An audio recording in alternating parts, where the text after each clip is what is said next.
1 Samuel capítulo 7, nós vamos fazer uma leitura alternada de todo o capítulo. Eu lerei os versos ímpares e os irmãos os versos pares.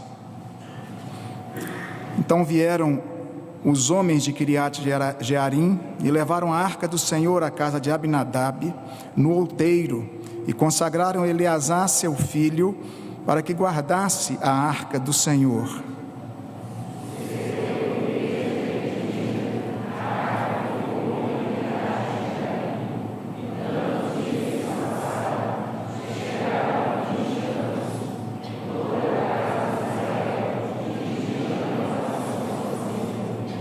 Falou Samuel a toda a casa de Israel, dizendo: se é de todo o vosso coração que voltais ao Senhor, tirai dentre vós os deuses estranhos e os astarotes, e preparai o coração ao Senhor, e servi a Ele só, e Ele vos livrará das mãos dos filisteus.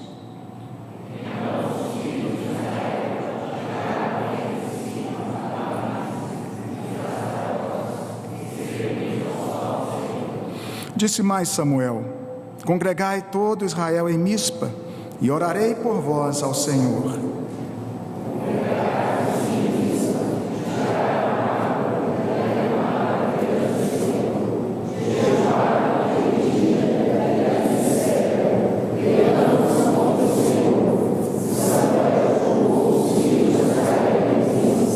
Quando, pois, os filisteus ouviram que os filhos de Israel estavam congregados em Mispa, subiram os príncipes dos filisteus contra Israel.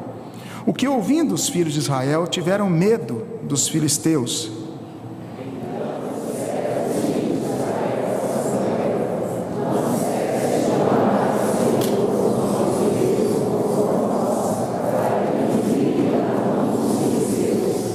Tomou, pois, Samuel um cordeiro que ainda mamava e o sacrificou em holocausto ao Senhor.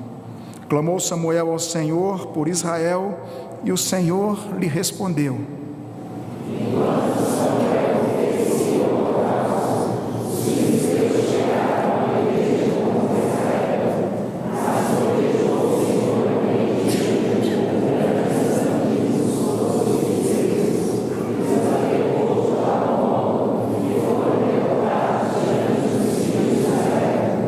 Saindo de Mispa, os homens de Israel perseguiram os filisteus e os derrotaram até abaixo de Bet-car.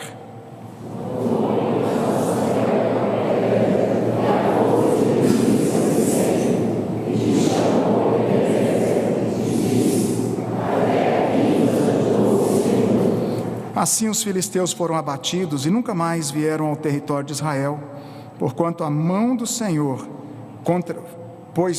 foi a mão do Senhor contra eles todos os dias de Samuel.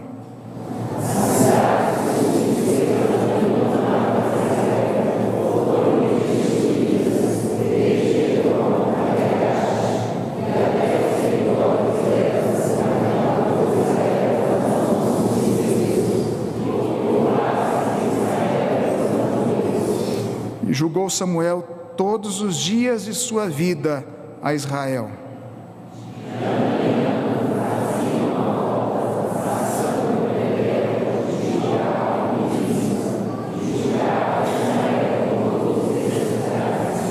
Porém, voltava a Ramá, porque sua casa estava ali, onde julgava Israel e onde edificou um altar ao Senhor. Amém. Vamos orar mais uma vez. Poderoso Deus e Pai, diante da Tua palavra nos encontramos.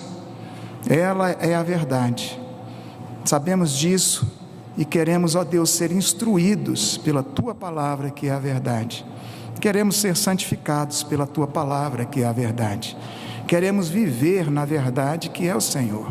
E precisamos, ó Deus, que o Senhor, mais uma vez, se compadeça de nós e aplique essa verdade aos nossos corações. Ilumina as nossas mentes para entendermos a Tua palavra e fale ao nosso coração. Usa, ó Deus, o Teu servo e faz o Teu querer, faz a Tua obra em nós, através de nós, conforme o Teu querer, tão somente para o Teu louvor, honra e glória. É o que nós pedimos, confessando a Ti os nossos pecados, em nome do Senhor Jesus. Amém. Irmãos, hoje pela manhã estivemos estudando sobre a pós-modernidade e os seus efeitos, até mesmo dentro do cristianismo, as ameaças que a igreja tem sofrido com a sociedade, na sociedade em que vivemos, as tendências que temos visto na sociedade, que muitas vezes tem penetrado no seio das nossas igrejas.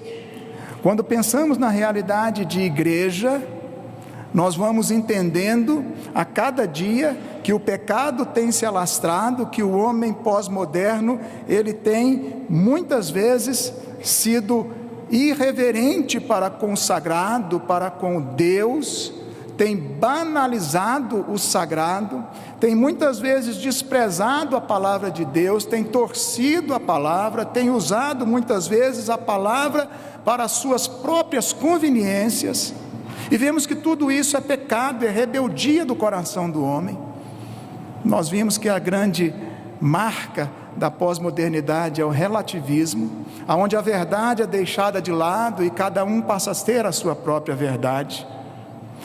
Quando eu vejo estas coisas, eu lembro do livro de Juízes, quando termina esta era dos juízes na palavra de Deus, e aparece ali o último versículo do livro de Juízes, ali capítulo 21, dizendo que o povo não tinha rei, e cada um então fazia o que bem lhe parecia. Hoje vivemos um momento em que a Bíblia tem sido misturada com as filosofias humanas, infelizmente, algumas vezes têm sido trocadas.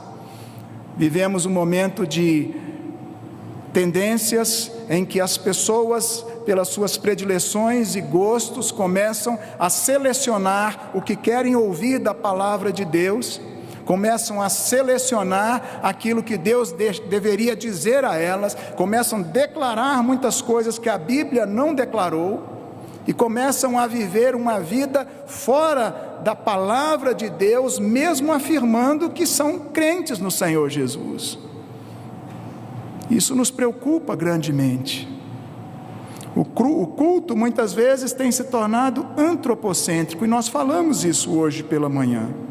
Nós conversamos hoje que os pregadores pregam muitas vezes não o que o povo precisa ouvir, mas o que querem ouvir. E isso há uma preocupação muito grande quando vemos a igreja sendo levada por esses caminhos. O pragmatismo pós-moderno tem substituído o genuíno evangelho, aquilo que dá certo, aquilo que funciona, então aquilo deve ser colocado. A verdade tem sido substituída pela experiência, e as pessoas, através da experiência e do sensacionalismo, daquilo que sentem, daquilo que observam, daquilo que são de fato conduzidos muitas vezes pela sua própria carnalidade, pelas suas emoções, fazem disso culto ao Senhor e resumem todo o culto a Deus a uma prática de vida que Ele mesmo adotou para si como sendo a melhor. A palavra vai sendo deixada de lado, e a gente começa a se perder sem saber exatamente o que Deus espera da igreja, do culto e de cada um de nós. Falar de pecado nos tempos modernos tem se tornado algo chato, antipático, antitético. Falar de arrependimento, falar de consagração, de santificação, tem sido muito difícil nos nossos dias. Nós precisamos olhar para as nossas vidas e analisarmos como é que temos sido diante da palavra do Senhor.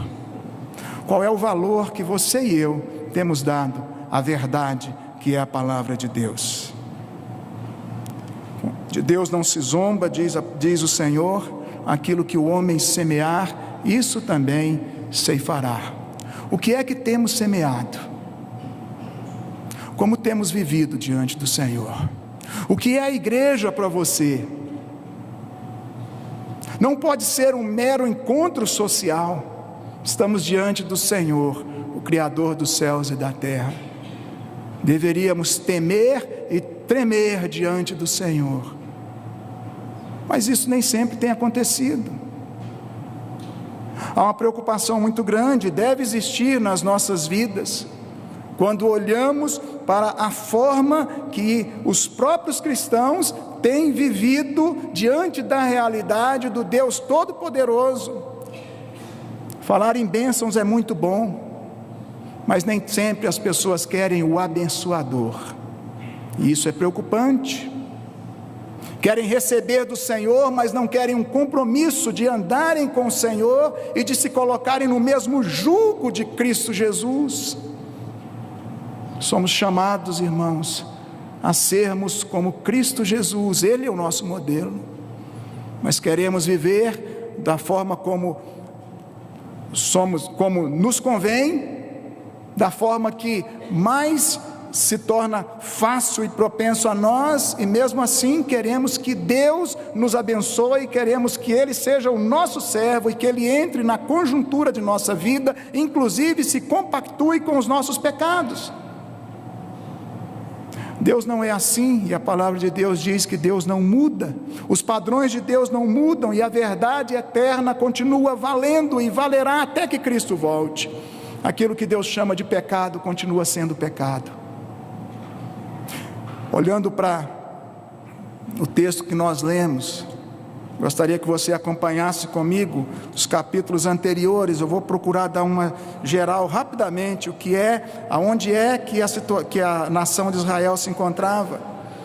Nós olhamos aí e vemos que a época dos juízes termina ali, Juízes 21, 25, quando cada um fazia o que bem entendia. Existe uma situação espiritual deplorável do povo, e quando nós vemos o primeiro capítulo de Samuel, nós vamos olhar que ali já aparece, você pode ir acompanhando comigo, versículos 1, 2, Eli tinha duas mulheres, uma chamava Ana e a outra Penina. Ana não tinha filhos, mas ela se coloca diante de Deus, e mesmo tendo toda a irritação da sua rival, Penina, ela serve a Deus. Ana busca o Senhor, pedindo a Deus um filho, e diz aí o versículo 10, que ela orou com amargura de alma, e ela fez um voto ao Senhor: Deus, se o Senhor me der um filho, eu vou devolvê-lo ao Senhor, eu vou consagrá-lo a Ti, para que ele te sirva. E diz a palavra de Deus, versículo 20, que Ana concebeu, teve um filho, e esse filho se chamou Samuel. Esse menino foi consagrado ao Senhor. Olha aí comigo, capítulo 1, versículo 24 até o 28. Houve um culto, uma celebração a Deus, e um touro foi ali colocado em holocausto ao Senhor, e Ana diz: meu Senhor, como certamente vive a tua alma, meu Senhor, disse ela, eu sou aquela mulher que aqui esteve contigo. Ela diz ao sacerdote Eli: eu estive orando ao Senhor, está aí na palavra, por este menino orava eu, e esse menino era Samuel. E ela entrega Samuel para servir a Deus todos os dias de sua vida, e ali eles adoram ao Senhor. Samuel, ele vai viver no templo. Capítulo 2, nós vamos perceber Samuel vivendo junto com o sacerdote Eli, aprendendo ali no templo do Senhor. E diz o versículo 21 do capítulo 2, que Deus abençoa Ana, e diz a palavra: visitou, pois, Senhor, a Ana, que concebeu, e ela teve 3 filhos e 2 filhas. Muitas pessoas se esquecem disso, né? Como Deus tem abençoado e abençoou Ana. Ana não ficou só com Samuel, ela recebe Samuel, entrega Samuel ao Senhor, e ela tem mais 5 filhos depois de Samuel. Versículo 26 diz que Samuel ia crescendo em estatura e graça diante do Senhor, também diante dos homens. E diz, irmãos, que versículo 26, porque desprezais o meu sacrifício, a minha oferta que ordenei se fizessem na minha morada, e porque honras a teus filhos mais do que a mim, de modo que vos engordaste do principal de todas as ofertas do meu povo de Israel. Essa era a sentença contra o sacerdote Eli, e a gente começa a ver aqui o juízo de Deus sendo aplicado no meio do seu povo. O sacerdote Eli recebe a repreensão do Senhor, Deus dizendo: sacerdote Eli, meu filho, você tem deixado de olhar para a tua casa, de olhar para os teus filhos, e você tem valorizado muito os teus filhos, deixando de amar a mim. Às vezes, irmãos, como pais, nós prejudicamos os nossos filhos, ao invés de ajudá-los. Deixar de instruí-los, deixar de discipliná-los, tem sido muitas vezes o grande mal de muitos pais. E diz a palavra de Deus, que Deus diz a Eli, versículo 34, que haveria um sinal, e que o que sobrevirá a teus 2 filhos, Ofni e Finéias, ambos morrerão no mesmo dia. Essa foi a palavra de Deus para o sacerdote Eli. Mas Deus não fica por aí. Deus ainda chama Samuel para participar nesse momento e trazer a palavra ao sacerdote Eli. Deus chama Samuel e Deus apresenta a Samuel visões, e Deus conta a Samuel o que iria fazer na nação de Israel a partir da casa do sacerdote Eli. E diz a palavra de Deus aí no capítulo 3, versículo 8 e depois versículo 10 em diante, quando Deus chama Samuel e Samuel diz: fala, Senhor, porque o teu servo ouve. E Deus diz que os filhos de Eli blasfemavam contra ele, e Eli não os repreendeu, e a iniquidade de Israel não será expiada com sacrifícios e nem com ofertas, que Deus certamente estaria atingindo fortemente a casa de Eli. Diz a palavra de Deus, versículos 18 a 20, que Samuel relatou tudo a Eli, e Samuel continuou crescendo diante do Senhor. Nenhuma palavra que Deus havia dito caiu por terra. O que isso significa, irmãos? Significa que Ofni e Finéias realmente morreram. Capítulo 4, Ofni e Finéias, eles morrem numa guerra onde 4.000 do exército de Israel, 4.000 homens foram mortos. Capítulo 4, versículos 1, 2 e 3. E diz que o povo voltou do arraial e perguntam aos anciãos de Israel: por que nos feriu o Senhor hoje diante dos filisteus? Por que isso aconteceu? Perdão, Ofni e Finéias vão morrer na próxima batalha. Aqui morrem 4.000 homens. 4.000 homens. E o povo de Israel diz: por que é que nós estamos perdendo a batalha? Nós não estamos com Deus, Deus conosco. E eles vão buscar a arca da aliança, que simbolizava Deus, a presença de Deus, a bênção de Deus com eles. E eles acham, irmãos, que por terem a arca da aliança com eles, está tudo resolvido. Tem muita gente entendendo que por frequentarem determinada igreja está tudo resolvido, por serem amigos de tal pastor assim assado, por terem uma família que serve a Deus, por ter um pai, uma mãe ou qualquer outra pessoa que é consagrada ao Senhor, já está tudo resolvido. Por estar no santuário do Senhor, por vir à casa de Deus, já está tudo resolvido na sua vida. E não é assim. O povo busca a arca e acha que com isso, agora sim, Deus lhes dará vitória. A arca está conosco, então o povo busca a arca. Ainda no capítulo 4, se você olha para o verso 5, diz que quando a arca chega, há uma grande festa no meio do povo de Israel, gritos de alegria. Versículo 7, os filisteus olham aquilo e estremecem e dizem: ai de nós, porque nunca sucedeu tal coisa. O povo inimigo olha e diz: Deus está com esse povo, Deus está no meio do seu povo. E esse Deus, versículo 8, é aquele que feriu os egípcios com toda sorte de pragas. Os inimigos estão temendo, e estão tremendo de medo da ação de Deus. Mas diz a palavra de Deus que os filisteus então pelejaram muito fortemente, versículo 10. E naquele dia houve uma matança enorme, 30.000 homens, não 4.000, mas agora 30.000 homens foram mortos no exército de Israel. E nesse dia a arca de Deus foi tomada, e os filhos de Eli, Ofni e Finéias, foram mortos. Irmãos, Deus está mostrando aqui o juízo diante do seu povo.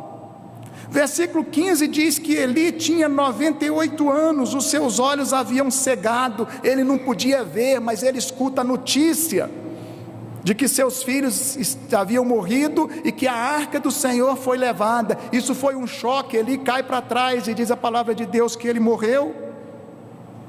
Ao mesmo tempo em que uma das suas noras, a esposa de Finéias, estava grávida, e ela então dá à luz em meio a toda essa turbulência, sabendo que o seu esposo havia morrido também na guerra.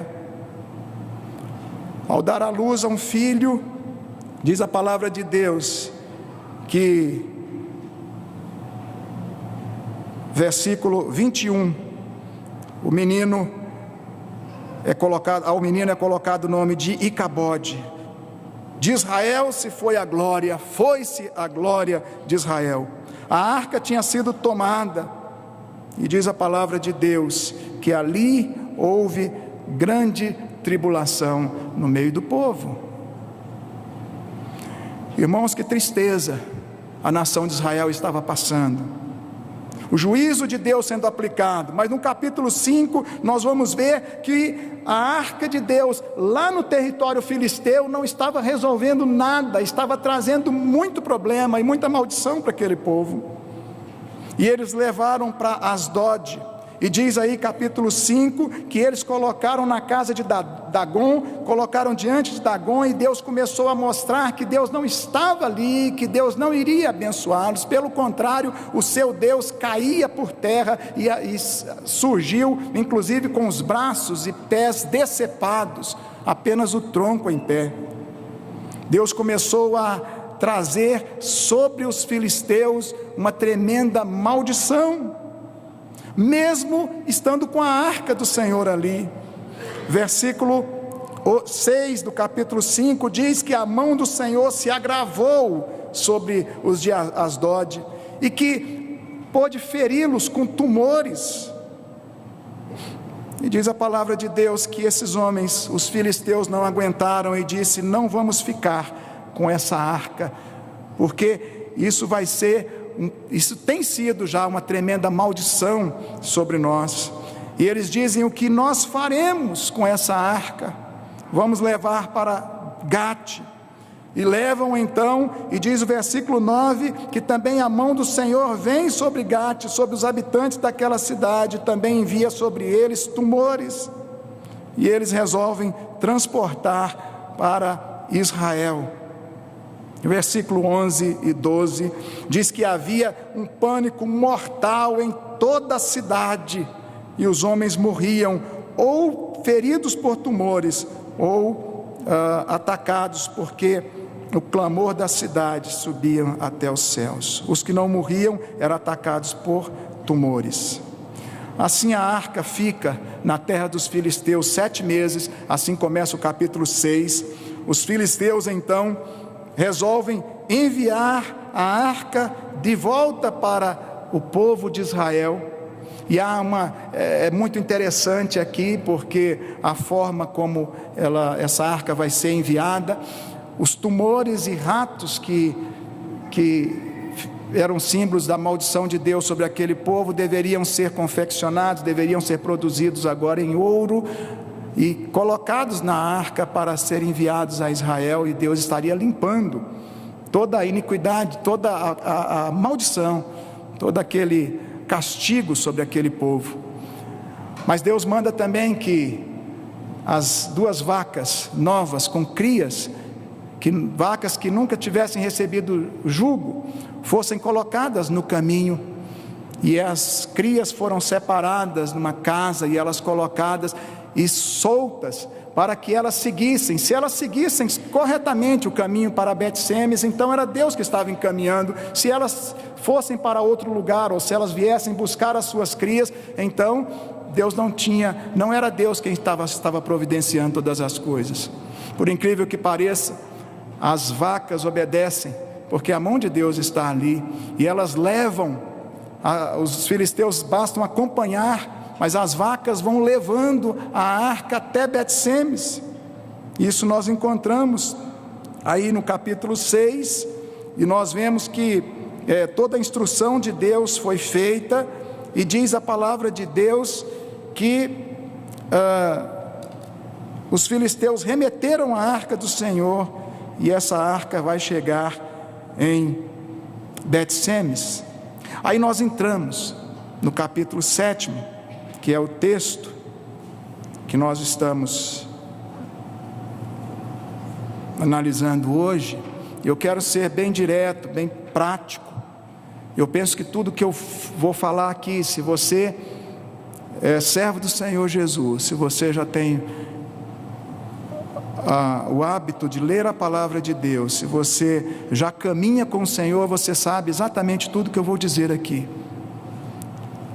A minha pergunta, que eu quero deixar hoje a resposta ao seu coração, é: o que Deus requer de sua igreja? O que Deus requer de mim e de você, como servos que Ele salvou pelo sangue de Jesus? E para que você não apague da sua mente o que eu vou colocar, eu quero deixar 4 pontos, e esse ponto tem exatamente o APAG, apague, mas não é para apagar, lembra disso. Quem sabe amanhã você vai se lembrar do apague, e aí é exatamente isso. Não existe nada de simbólico aqui, no sentido de qualquer superstição, para dizer, olha, é o apague que vai resolver a sua vida. Não, é só para que você guarde quais são os pontos que eu quero deixar com você.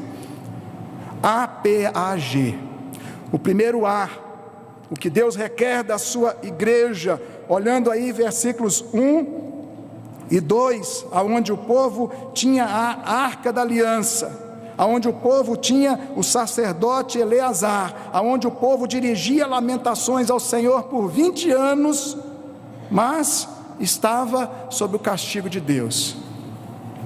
Eu quero dizer que não é suficiente termos a arca da aliança, termos pastores, termos orações e termos 20 anos buscando a face do Senhor, se não tivermos uma vida consagrada. Qual é o primeiro A? Versículo 3 a 6, você está com o capítulo 7 aberto aí, por favor. Versículo 3 a 6, Deus vai falar à casa de Israel, dizendo: se é de todo o vosso coração que voltais ao Senhor. Deus está nos chamando para o arrependimento, e esse arrependimento deve ser de todo o nosso coração, voluntariamente. Deus chama o seu povo, a mim e a você, para um momento de quebrantamento, de contrição, dia após dia, hora após hora. Ele diz: tirai os deuses estranhos, tirai os astarotes, limpem a maldade do vosso coração. Eu não sei como você tem andado, mas eu não tenho dúvida nenhuma de que todos nós somos pecadores. Todos nós temos pecado contra o Senhor, e Deus diz: limpem a maldade do vosso coração. E diz que os filhos de Israel tiraram os baalins, os astarotes, e serviram só ao Senhor. Esse só o Senhor, irmãos, diz que o nosso arrependimento, a nossa contrição, a nossa consagração deve ser integral. Não podemos dividir Deus com outros deuses, não podemos dividir Deus com as nossas maquinações ou com os deuses fabricados pela nossa carnalidade. Deus requer integralidade, Deus requer o nosso coração por inteiro. Deus nos chama a um arrependimento voluntário e sincero. Samuel diz: congregai o povo e eu orarei por vós. Diz a palavra de Deus que eles foram congregados em Mispa, tiraram água e derramaram perante o Senhor. Há um culto, uma celebração, e diz a palavra de Deus que eles jejuaram aquele dia e disseram: pecamos contra o Senhor. Pecamos contra o Senhor. Será, irmãos, que não é o momento de nos arrependermos? Não é o momento de nos colocarmos diante de Deus dizendo: pecamos contra o Senhor? O que é conversão genuína, senão um arrependimento e uma volta aos braços do Pai? Foi assim com o filho pródigo, que volta à casa do pai para lhe dizer: pai, pequei contra o céu e diante de ti. Quanta dificuldade nós temos de assumir o nosso pecado. Deus chama a sua igreja dia após dia para o arrependimento. O que Deus requer da igreja, versículos 7 a 10, Ele requer perseverança, irmãos. Perseverança. Diz aí, versículo 7, que quando os filisteus ouviram que os filhos de Israel estavam congregados em Mispa, eles subiram contra Israel. Israel teve medo dos filisteus, mas Israel perseverou. Entendemos a perseverança, não está dito aqui, mas entendemos que ele não saiu correndo, ele não desistiu da luta. Você e eu podemos ser tentados a termos medo, podemos ser tentados, irmãos, a nos enfraquecermos, vez ou outra, a duvidarmos até, mas não podemos nos render a isso. A palavra de Deus chama a sua igreja à perseverança. Diz a palavra de Deus que houve perseverança em buscar ao Senhor, porque o povo se reúne sabendo do ataque dos inimigos, versículo 8, e o povo então se chega a Samuel dizendo: Samuel, não cesses de clamar ao Senhor nosso Deus por nós, não pare de orar por nós, Samuel. Nós precisamos que Deus nos livre dos filisteus. Perseverança em oração, perseverança em santificação, mas também perseverança na adoração, uma adoração genuína, pura. Vejam o versículo 9, irmãos. Samuel toma um cordeiro que ainda mamava e o sacrificou em holocausto ao Senhor. Existe aqui um compromisso com as primícias, o melhor para Deus, não qualquer coisa. Você quer adorar a Deus com o que você tem de melhor? Faça isso. Não deixe o seu momento devocional para o último momento do seu dia, onde você já não aguenta mais, onde não tem mais tempo para nada, onde as suas forças já se foram. Mas procure o melhor momento do seu dia para você conversar com Deus, ler a sua palavra. Irmãos, nós precisamos dar o melhor para Deus. Deus requer de nós uma perseverança na adoração, na busca dEle, na oração,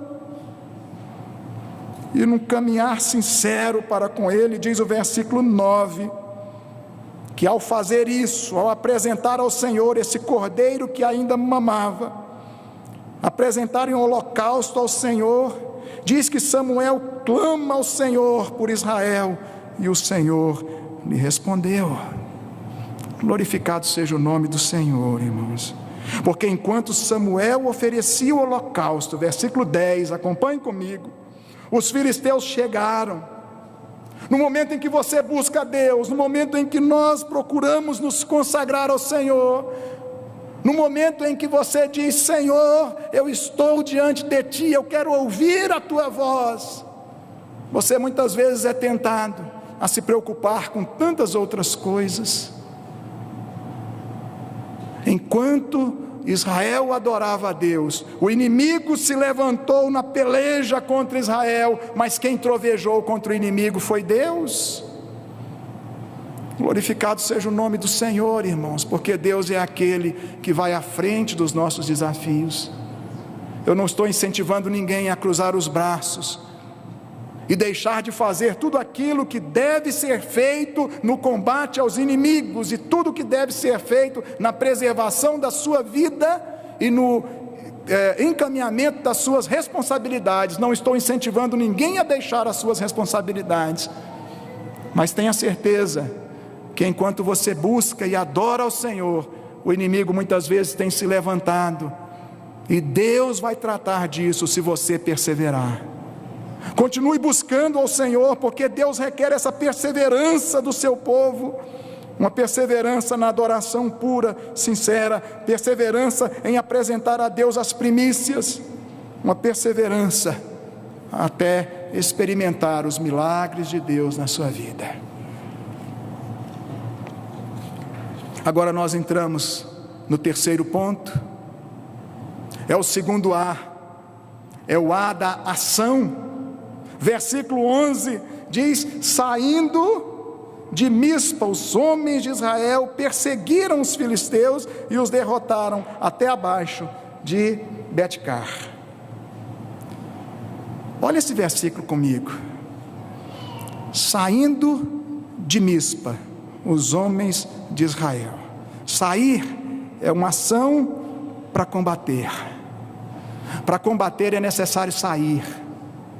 Eu não sei quantos se lembram, quem estava aqui hoje pela manhã, quando eu disse da crise da infantilidade, aonde muitos dentro das nossas igrejas não querem crescer, querem continuar crianças espirituais, querem continuar bebendo do leitinho, querem continuar cheio de milindres, não querem assumir responsabilidades e serem líderes e assumir envolvimentos com ministérios da igreja, porque preferem ficar um pouco mais soltos, sem tanto compromisso, e preferem de fato não apresentar nenhum tipo de crescimento, ou não se colocar à disposição para crescer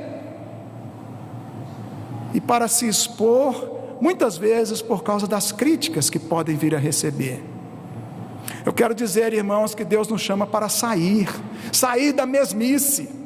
Deus nos chama para a ação.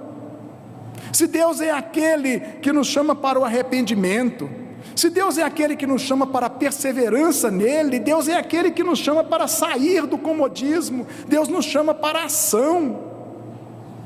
E o povo sai para combater.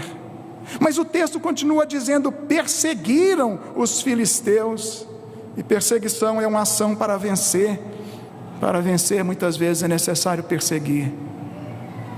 Eu não sei quantos vão se lembrar, eu creio que você se lembra muito bem, de Lucas 15, aquelas parábolas dos achados e perdidos.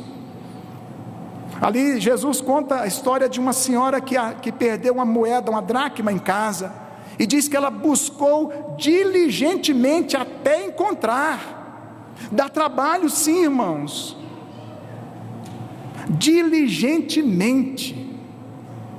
Deus nos chama para perseguir o mal, para lutar contra os nossos vícios, contra os nossos pecados, contra aquilo que está de errado no mundo, na sociedade, na nossa casa, diante de nós, perseguir até exterminar, sair do comodismo e investir no reino do Senhor. O texto ainda continua dizendo que eles prosseguiram e derrotaram os seus inimigos. Para derrotar totalmente, é necessário prosseguir, como nós já falamos, a perseverança. Último ponto: Deus exige gratidão. Lembram da letra G? Gratidão. Versículo 12 diz que Samuel toma uma pedra, ele coloca ali entre Mispa e Sem, ele lhe chama Ebenezer, dizendo: até aqui nos ajudou o Senhor. Irmãos, é muito bom orarmos ao Senhor, interceder pelas pessoas, interceder por nós mesmos, apresentar ao Senhor os nossos clamores, as nossas dificuldades, as nossas enfermidades, e ver a ação do Senhor sobre nós. É muito bom nos derramarmos diante de Deus e contar ao Senhor os nossos sofrimentos, mas não podemos nos esquecer de agradecer. Somos tão levados a pedir que nem sempre nos lembramos de agradecer. Deus requer gratidão da sua igreja. Irmãos, muitas vezes, por causa de pequeníssimas coisas que acontecem no nosso dia, saímos, quem sabe, por aí chutando lata, maltratamos pessoas, ficamos em desassossego conosco mesmo para com Deus e para com as pessoas, por causa de pequenos detalhes, que ao final do dia vamos perceber que não valeria a pena, não valeu a pena o mínimo de desgaste por aquilo. Na verdade, as nossas ansiedades são rebeldias, representam rebeldia contra Deus. A nossa intranquilidade, o nosso desassossego. Muitas vezes, irmãos, precisamos aprender a sermos mais gratos a Deus, porque Por que hoje nós não começamos a agradecer um pouco mais? Olhe ao seu redor, olhe o que Deus tem te dado e comece a agradecer. Deus espera que a sua igreja seja mais grata a Ele. E diz a palavra de Deus, concluindo, assim que Deus, o povo de Deus, parte de fato para o arrependimento, para a perseverança, para a ação e para a gratidão. A conclusão, os versículos 13 a 17, dizendo que os filisteus foram abatidos e nunca mais vieram ao território de Israel. Sabem por quê? O texto está dizendo, porquanto foi a mão do Senhor contra eles todos os dias de Samuel. E sabe o que aconteceu mais? O texto está dizendo que as cidades que os filisteus tinham tomado a Israel foram restituídas. A mão do Senhor estará sobre a igreja, para continuar livrando a igreja dos inimigos. A mão do Senhor estará sobre a igreja para restituir coisas perdidas, valores que se foram. E a mão do Senhor estará sobre a sua igreja para promover a paz. Olha aí o versículo 14. E houve paz entre Israel e os amorreus. Samuel continuou julgando todos os dias de sua vida a Israel. De ano em ano, ele passava por Betel, Gilgal e Mispa, julgava Israel, todos esses lugares, voltava a Ramá, onde julgava Israel, e ali ele edifica um altar ao Senhor. A mão do Senhor estará sobre a sua vida, meu querido irmão, minha querida irmã, meu querido visitante. A mão do Senhor estará sobre a sua vida, sobre a nossa igreja, quando vivermos em arrependimento, em perseverança, em ação contra o inimigo e em gratidão diante do Senhor. A mão dele estará conosco para nos livrar dos inimigos, para restituir valores, coisas perdidas que sejam de fato importantes e para promover a paz.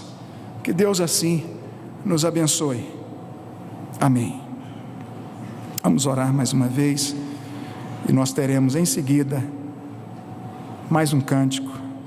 A nossa irmã Rebeca estará cantando ao Senhor. Eu vou fazer diferente. Eu vou pedir que ela cante, depois eu estarei orando. A chance para o perdido, porque Deus mandou Jesus para nos resgatar. A chance para o Brasil, não a seleção brasileira em Copa do Mundo, mas eu falo ao Brasil, ao povo brasileiro. A chance é ao mundo. Se o mundo se voltar para Deus, eu não sei o que acontece na sua vida, eu não sei como está seu coração, eu não sei como está a sua vida hoje, se você é um cristão de nome, ou se você é autêntico cristão, se você está de fato andando com o Senhor, ou se você está desgarrado do Senhor. Mas olhe para cima, olhe para Deus, escute essa canção, coloque-se diante do Senhor. E a minha oração é que Deus transforme hoje a sua vida. Você pode falar com Deus aí onde você está, certamente Deus te ouvirá.